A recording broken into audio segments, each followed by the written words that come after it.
Orang-orang yang senang untuk menyakiti orang lain, orang-orang yang senang menimbulkan masalah sosial di tengah-tengah masyarakat, dia sudah barang tentu akan menjadi ancaman stabilitas sosial. Karena dia menjadi ancaman stabilitas sosial, mau tidak mau raja pun harus bertindak. Mau tidak mau raja pun harus mengambil sikap demi keutuhan, demi kelangsungan kehidupan bermasyarakat yang baik. Ambillah contoh ketika Anggulimala telah menimbulkan keresahan sosial yang begitu dahsyat, yang begitu kuat. Akhirnya Raja Pasenadi mengambil suatu sikap, mengambil suatu tindakan yang bisa kemudian menghentikan sikap kejahatan yang dilakukan oleh Anggulimala.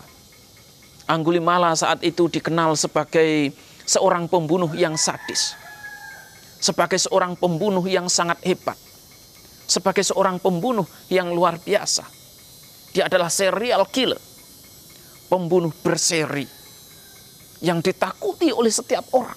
Karena siapapun yang sudah berada di hadapannya tidak akan pernah lolos dari kematian. Siapapun yang sudah berada di hadapannya, dia pasti akan dibunuh dan diambil jari-jarinya. Anggulimala yang sudah hidup sedemikian rupa menimbulkan keresahan sosial, mau tidak mau harus ditindak dengan tegas. Mau tidak mau sang raja harus mengerahkan tentara, harus mengerahkan aparat keamanan agar bisa menundukkan Anggulimala. Tetapi sayangnya waktu itu ketika Raja Pasenadi baru akan beranjak untuk menundukkan Anggulimala dan minta restu dari Sang Buddha, ternyata Sang Buddha telah terlebih dahulu menundukkan Anggulimala. Ini hanyalah salah satu contoh bahwa tindakan kejahatan yang kita lakukan bisa mengusik raja, bisa membuat raja untuk mengambil suatu tindakan yang tegas. Selain itu, dampak sosial yang akan kita terima dari tengah-tengah masyarakat adalah kita akan hidup dipergunjingkan, kita akan difitnah, kita akan diperbicarakan, kita akan digosipkan dari waktu ke waktu. Ini adalah dampak sosial yang nyata. Ini adalah dampak sosial yang bakal kita terima ketika kita melakukan kejahatan.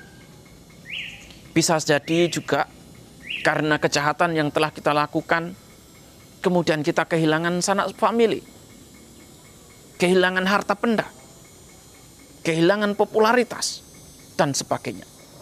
Karena orang-orang yang telah kita jahati bisa saja kemudian balas dendam. Kalau mereka tidak mampu membunuh kita, kalau mereka tidak mampu mengusik kita, mereka bisa saja mengusik sanak keluarga kita, mereka bisa saja mengusik harta kekayaan kita, mereka bisa saja mengusik popularitas kita. Ini akan terjadi. Nah, oleh karena itu, ketika seseorang sudah sakit hati, ketika seseorang sudah dibutakan oleh balas dendam, dia bisa melakukan apa saja dalam kapasitasnya. Bisa secara terang-terangan, secara terbuka, maupun secara tertutup. Secara dilakukan dari belakang. Nah, oleh karena itulah,